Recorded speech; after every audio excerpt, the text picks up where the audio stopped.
you probably noticed I don't feel about that war the way we were told we were supposed to feel about that war, the way we were ordered and instructed by the United States government to feel about that war. You see, I tell you, my mind doesn't work that way. I got this real moron thing I do. It's called thinking. And I'm not a very good American because I like to form my own opinions. I don't just roll over when I'm told to. Sad to say, most Americans just roll over on command. Not me. I have certain rules I live by. My first rule, I don't believe anything the government tells me. Nothing. Zero.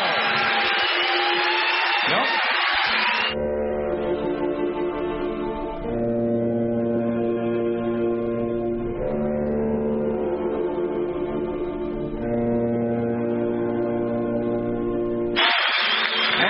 Take very seriously the media or the press in this country, who in the case of the Persian Gulf War were nothing more than unpaid employees of the Department of Defense, and who most of the time function as kind of an unofficial public relations agency for the United States government.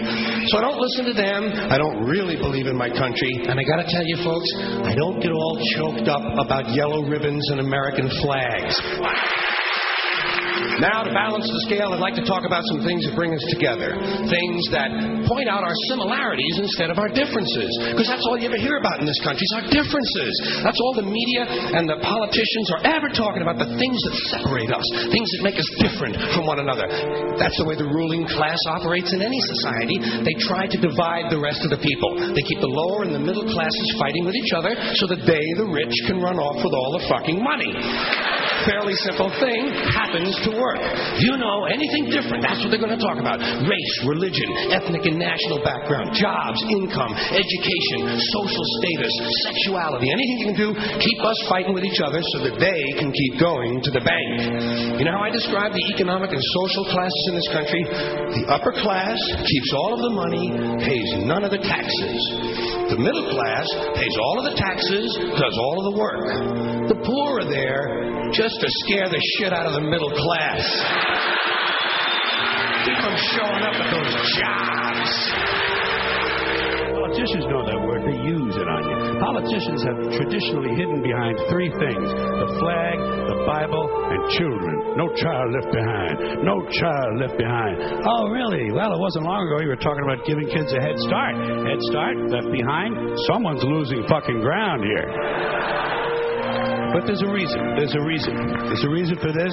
There's a reason education sucks, and it's the same reason that it will never, ever, ever be fixed. It's never going to get any better. Don't look for it. Be happy with what you got. Because the owners of this country don't want that.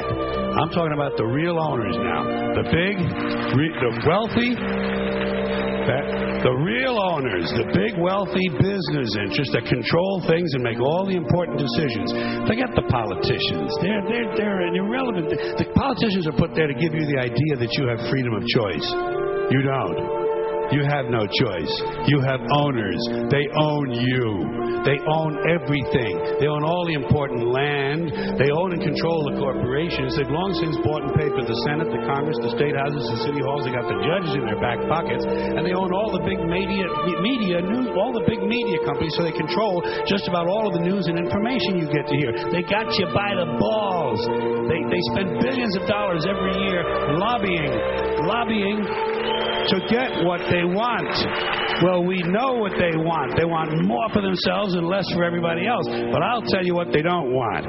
They don't want a population of citizens capable of critical thinking. They don't want well-informed, well-educated people capable of critical thinking. They're not interested in that. That doesn't help them. That's against their interest. That's right. You know something? They don't want people who are smart enough to sit around the kitchen table to figure out how badly they're getting fucked by a system that threw them overboard 30 fucking years ago. They don't want that. You know what they want? They want obedient workers. Obedient workers.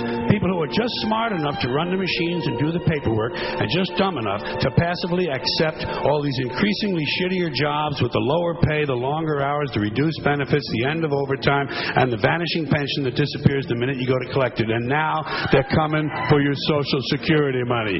They want your fucking retirement money. They want it back so they can give it to their criminal friends on Wall Street. And you know something? They'll get it. They'll get it all from you sooner or later because they own this fucking place. It's a big club, and you ain't in it.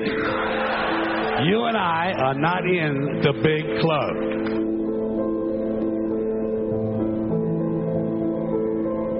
The greatest form of control is where you think you're free when you're being fundamentally manipulated and dictated to. One form of dictatorship is being in a prison cell and you can see the bars and touch it. The other one is sitting in a prison cell but you can't see the bar, you think you're free. What the human race is suffering from is mass hypnosis. We are being hypnotized by people like this. Newsreaders, politicians, teachers, lecturers. We are in a country and in a world that is being run by unbelievably sick people. The chasm between what we're told is going on and what is really going on is absolutely enormous. The greatest hypnotist on planet Earth is a oblong box in the corner of the room. It is constantly telling us what to believe is real. Historically, the control and manipulation of political opinion has been the Freemasons' main weapon in gaining control of countries and states. Once in control of the rulers and politicians of a country, laws and political structures could be changed in accordance with their agenda. However, since restricting the body does not necessarily mean restricting the mind, the Freemason recognizes that their plan for a global government hinges completely on subduing the masses to their agenda, and thus eliminating opposition to their cause.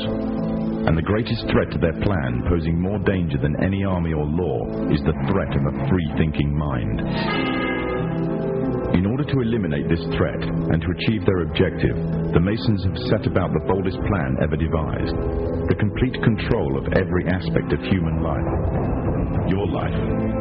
And the weapons they are using against you are in your very homes, entertaining you and your children, and gradually indoctrinating you without you even realizing.